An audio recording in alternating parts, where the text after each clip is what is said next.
दूसरा,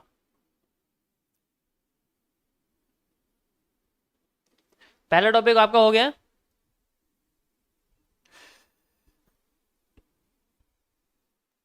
ये तो आपका रेंज एनालिसिस का। अब आपका इमोशनल कंट्रोल का टॉपिक मैं शुरू करता हूं, ध्यान से समझना। Second topic, MMC phase 2। अच्छा, मैं दो चीजें साथ में लेके चल रहा हूं।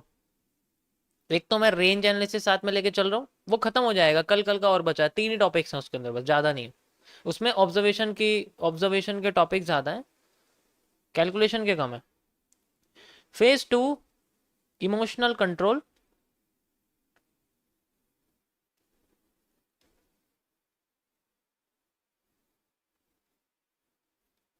देखो इसमें बातें थोड़ी ज्यादा हैं, रिलेशन थोड़ा कम है, ठीक है। कल मैंने आपको बताया था कि बिफोर ट्रेड हमें कैसे कंट्रोल करना है अपने आप को। आज मैं आपको बताऊंगा आफ्टर। पहले मैं आपको कुछ चीजें बताता हूँ बहुत इंपॉर्टेंट, जो एक ट्रेड लेने के बाद, ये मैं आपको कॉन्सेप्ट बता रहा हूँ अंडर द ट्रेडिंग सेक्शन। ये एनालिसिस के सेक्शन में नहीं आता, ये ट्रेडिंग के सेक्शन में आता है। क्योंकि एक बार जब आप बैंक के अंदर घुस गए, पहले समझो ये है क्या। अब आफ्टर वाला कॉन्सेप्ट है कैसे। यहाँ पर एक लाइन आपको जिंदगी भर हमेशा याद रखनी है, अगर आप ट्रेडिंग के कॉन्सेप्ट में या किसी भी दुनिया में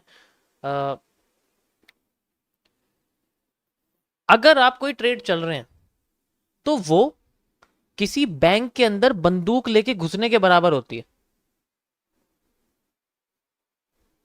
ये एक बैंक है, तो यार बैंक लग नहीं रहा, रुको जरा।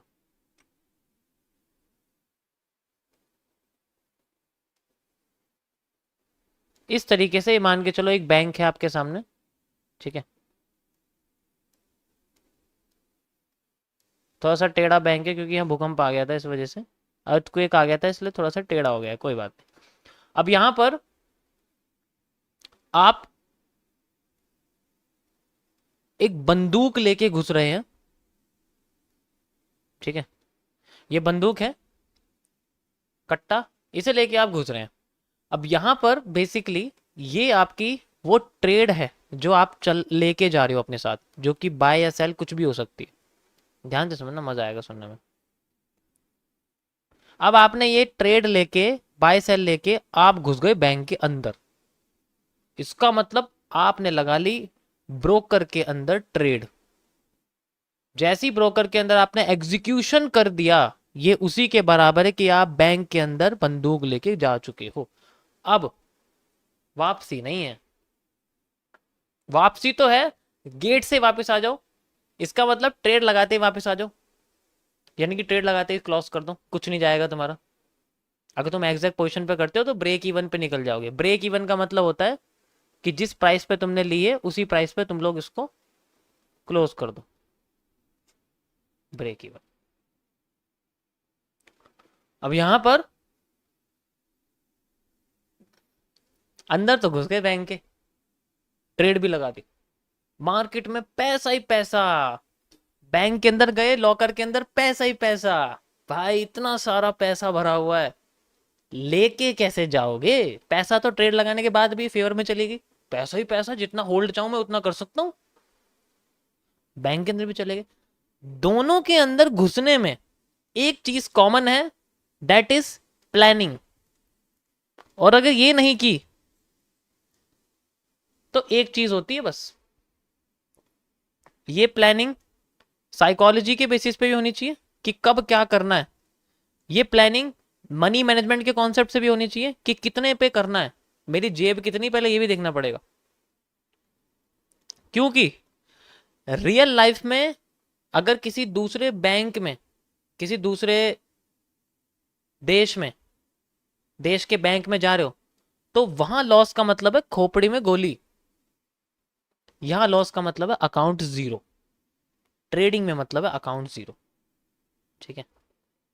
तो भाई तुम्हें करनी पड़ेगी प्लानिंग, बैंक के अंदर चोरी करने के लिए, मार्केट में एग्जीक्यूशन करने। तो ये सब चीजें करने से पहले सोचना है, करने के बाद नहीं सोचना।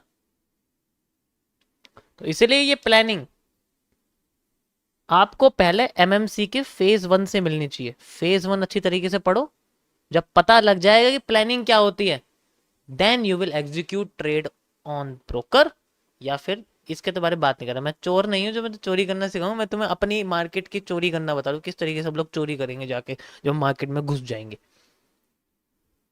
तो आफ्टर कंट्रोल कैसे करना है, सबसे बड़ा कॉन्सेप्ट यहाँ तो, यहां तक समझ आया? पहले ये बताओ, समझ आया यहाँ तक? क्या क्या मैं बताने की कोशिश करूँ, यहाँ तक समझ आया?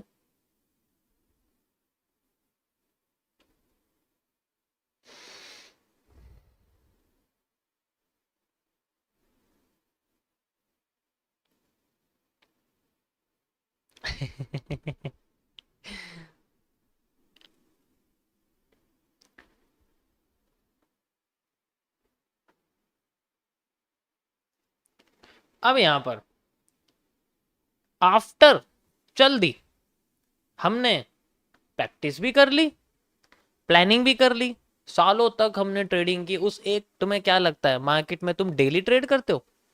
मैं ऐसे ऐसे लोगों को जानता हूं जिन्होंने लाइफ में सिर्फ 2 ट्रेड चली है। पहली ट्रेड में बनाया था $1 मिलियन, दूसरी ट्रेड में बनाया था $800 मिलियन। ठीक है, 2 ट्रेड लाइफ की बस।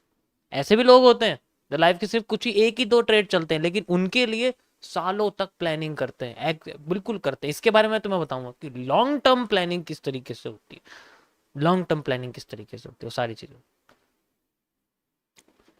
अब ये सारा कॉन्सेप्ट आपका मैं यहाँ बताने वाला हूं कि सिर्फ डे ट्रेडिंग ही सबसे इंपॉर्टेंट नहीं होती।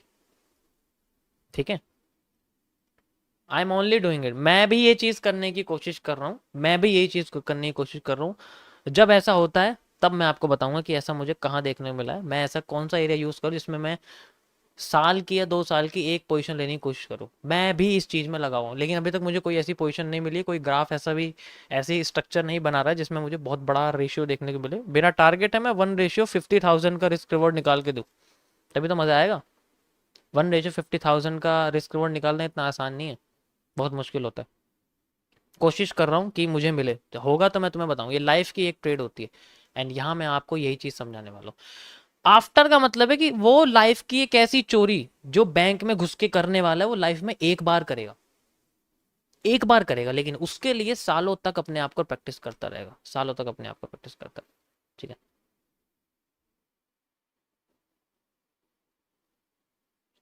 तो यहां पर जो आफ्टर है, यानी कि ट्रेड लगा दी उसके बाद हमें क्या करना है? सबसे पहले तो आपको ये माइंड में क्रिएट करना पड़ेगा कि क्या मुझे डेली ट्रेड चलनी है, डेली मुझे वही चीज करनी पड़ेगी, डेली मुझे वही एक चीज करनी पड़ेगी, पहले समझो। डेली मुझे वही एक चीज करनी पड़ेगी, यानी कि मुझे यहां पर डेली रिपीटेशन करना पड़ेगा। क्या मैं ये चीज कर सकता हूं?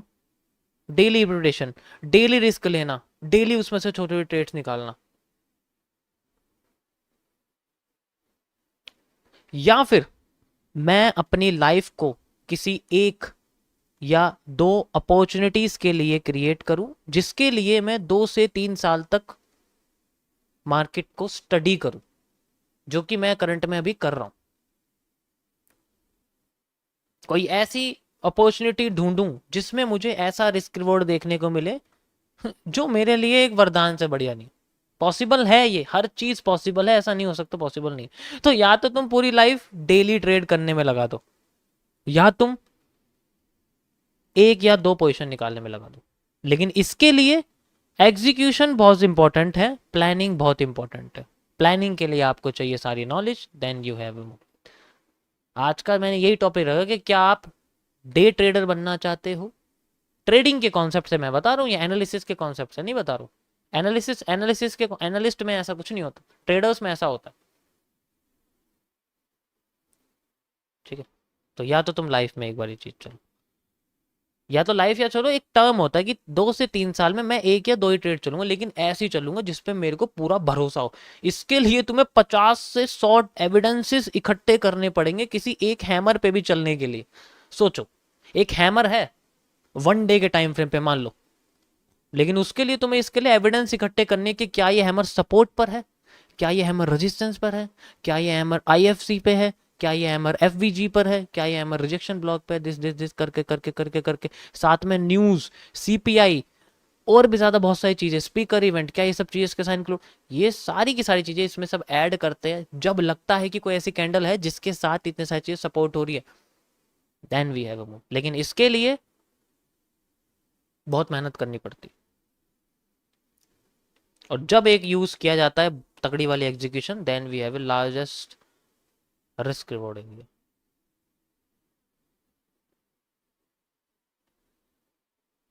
डे ट्रेडिंग में डेली कमीशन जाता है, यहां एक बार जाएगा।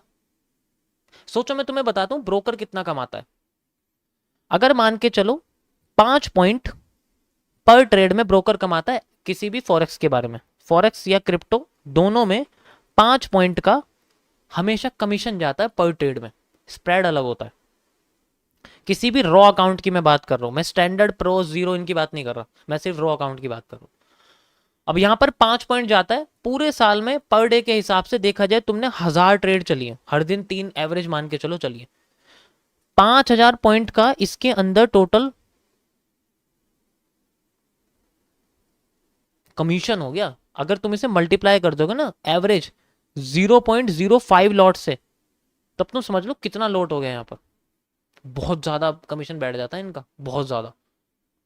इतनी सारी ट्रेड चली 1000, अब यही 5 पॉइंट यहां सिर्फ एक ट्रेड में जा रहा है, प्रॉफिट इतना ज्यादा कि रिस्क रिवॉर्ड ही छोटा रह जाएगा। दिखता भी नहीं है इतना रिस्क रिवॉर्ड होता है, समझ रहे हो। तो हर जगह हर तरीके से फॉर्म, मैंने क्या बोला, प्लानिंग का मतलब ये नहीं कि तुम सिर्फ मार्केट में एनालिसिस देख रहे हो, money management, trade management, broker, lot, सारी चीजें देखनी पड़ती है। कैपिटल भी तो ज्यादा लगेगी भाई, ऑब्वियस सी बात है। सेविंग नहीं करेंगे कि भाई, 2 से 3 साल में बंदा आइसक्रीम खाएगा क्या अपने पैसे की, सेविंग नहीं करेगा। अगर वो 10,000 रुपए भी सेव कर रहा है तो आराम से वो 4 से 5 लाख रुपए इन्वेस्ट कर सकता है। वो 4 से 5 लाख रुपए इन एक या दो पोजीशन के लिए यूज करता है। उतना पेशेंस ही तो नहीं है, ये लाइन बोली है भाई ने सबसे बढ़िया, उतना पेशेंस ही तो नहीं है। ठीक है,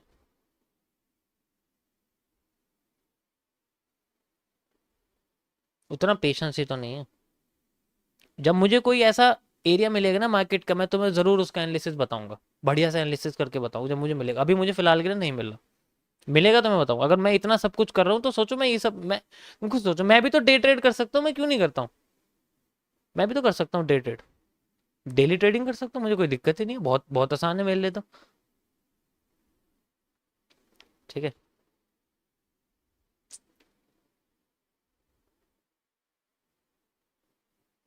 लेकिन जो मजा एक में है ना, वो उसमें नहीं, उसमें टाइम लगेगा। कोई बात नहीं, पेशेंस कर लूंगा, कोई दिक्कत नहीं है, जितना टाइम लगेगा लग जाएगा। ठीक है। अरे यार, ये कौन स्पैम कर रहा है।